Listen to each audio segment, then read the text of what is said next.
ექიმების, ხელოვანების, მსახიობების, ვაკელების, მეგრელების, რაჭველების და სხვათა მარშის შემდეგ რადიკალების ფანტაზია უფრო შორს წავიდა და ახლა ჯერი საყოველთაო გაფიცვაზე მიდგა. რუსთაველის გამზირზე დავარდნილი საპროტესტო მუხტის ასაწევად ოპოზიცია და მათი აქტივისტები სხვადასხვა მეთოდს იგონებენ იმისათვის, რომ როგორმე საზოგადოებაში გარკვეული აღქმა შექმნან. თითქოს პროტესტი საყოველთაოა და მან მთელი ქვეყანა მოიცვა. საყოველთაო გაფიცვაში მონაწილე კომპანიების სიავრცე თუმცა რამდენად ლოგიკური და აზრიანია მათი გაფიცვა ადვილი მისახვედრია. მით უმეტეს მაშინ, როცა ამ კომპანიათა საქმიანობა ადამიანის ყოველდღიურობაზე გავლენას არ ახდენს და მათი რამდენიმე საათით გაჩერება არაფერს ცulis. გაფიცვაში მონაწილეთა მოკლესია ასე გამოიყურება. კომპანია ვენტილატორი, ვარდისფერი მაიმუნი, მფრინავი მღებავი, სალის ენდორფინები, ორიგინალი სუნამოები, ტრიკო, კოსმეტიკური კრემები, ელასტია, ფუსფუსი.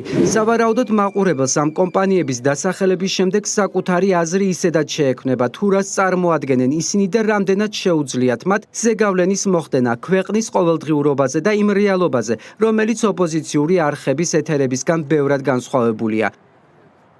ქვეყანაში, სადაც რადიკალებისა და მათი აქტივისტების აქცია მიმდინარეობს, ყველა კომპანია და ორგანიზაცია მუშაობას ჩვეულ რეჟიმში აგრძელებს. მართალია, ოპოზიცია ცდილობს სურათი ისე წარმოაჩინოს, რომ თითქოს მათ პროტესტს ყველა ორგანიზაცია თუ კომპანია უერთდება, მაგრამ რეალობა სხვაგვარია.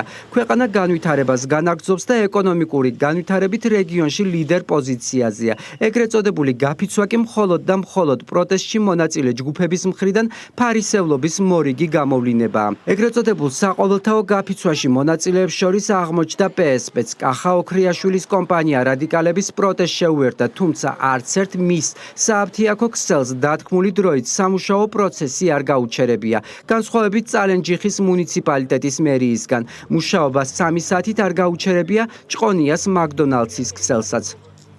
თქვენც გაიფიცეთ, ქალბატონო გაისა? 2 საათამდე რა გააკეთეთ, შეგიძლიათ გითხრათ 3 საათამდე უფრო სწორედ. 3 საათამდე რა გააკეთეთ, შეგიძლიათ გითხრათ? რა იმუშავეთ 3 საათამდე? მუშაობენ, აფთიაქი მუშაობს ჩვეულებრივ. დიახ, ჩვეულებრივ მუშაობს. არ დაგეკილა. არ დაგეკილა, აფთიაქი შემოდით, ნახეთ, ოპერატორი არის და მუშაობს. რატომ გავიფიცოთ? აი, მისაღებია თქვენს რადიკალების მოწოდება? ამდილად არ არის, ქვეყანას მშვიდობა უნდა და ჩვენ მშვიდობა გვინდა მოსახლეობა. მშვიდობა გქონდეს და ყველაფერი კარგათა. აბა რა უნდა ქნავს, შრომელი ადამიანი ყოველთვის შრომობს. ბავშვები და არაფერს არ ვარ მეგაფიცის მომხრე, არასდროს არ ყოფილვარ და არც ვიქნები. ჩვეულებრივად მუშაობთ? კი ბატონო. დილიდან მუშაობთ ჩვეულებრივად უწყვეტ რეჟიმში. არანაირი გაფიცვას არ ქონია ადგილი? მართალია, რადიკალების საყოველთაო გაფიცვა არ შედგა, თუმცა სურათის მეტი სიმძაფრისთვის რამდენიმე გაფიცვას საქმის გარეშე დარჩენილი სალომე ზურაბიშვილი შეუერთდა, რომელიც პროტესტზე მყოფ ადამიანებთან მხოლოდ სურათების გადაღებით შემოიფარგლა. ეგრეთ წოდებული გაფიცულების პროტესტს მოქალაქეების ნაწილმა ღია დემარშით უპასუხა. ამის შესახებ გაფიცვის მონაწილეების სოციალურ ქსელში პოსტებს და ვიდეოებს აქვეყნებდნენ თუ როგორ ესროდნენ მათ კვერცხებს კორპუსებიდან.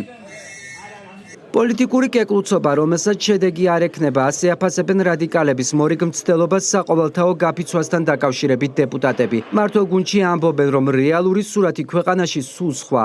ოპოზიცია და მათი აქტივისტები კი ხელოვნურად ცდილობენ ვითარების დაძაბვას.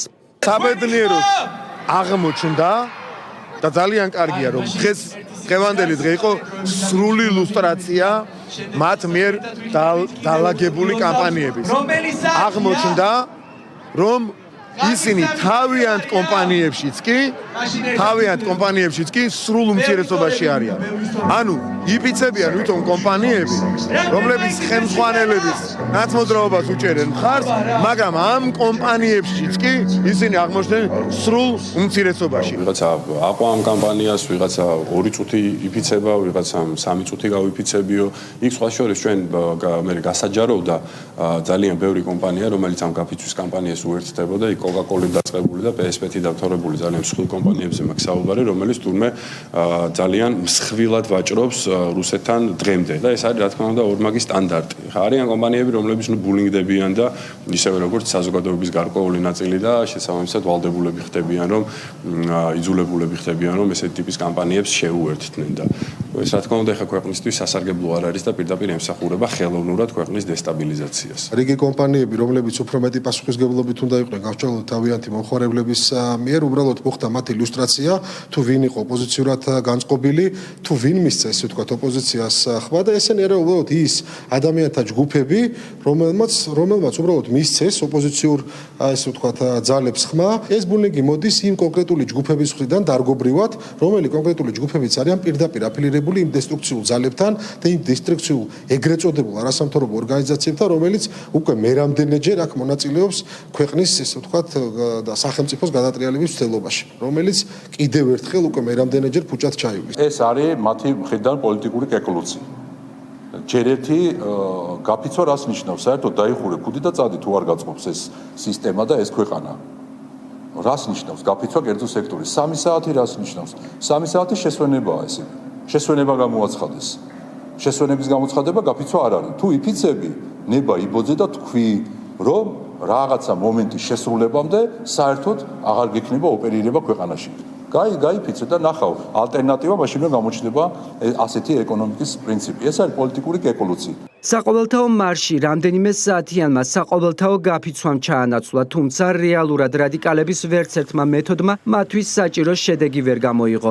ვითარების დაძაბვის მცდელობის მიუხედავად ქვეყანა ვითარდება.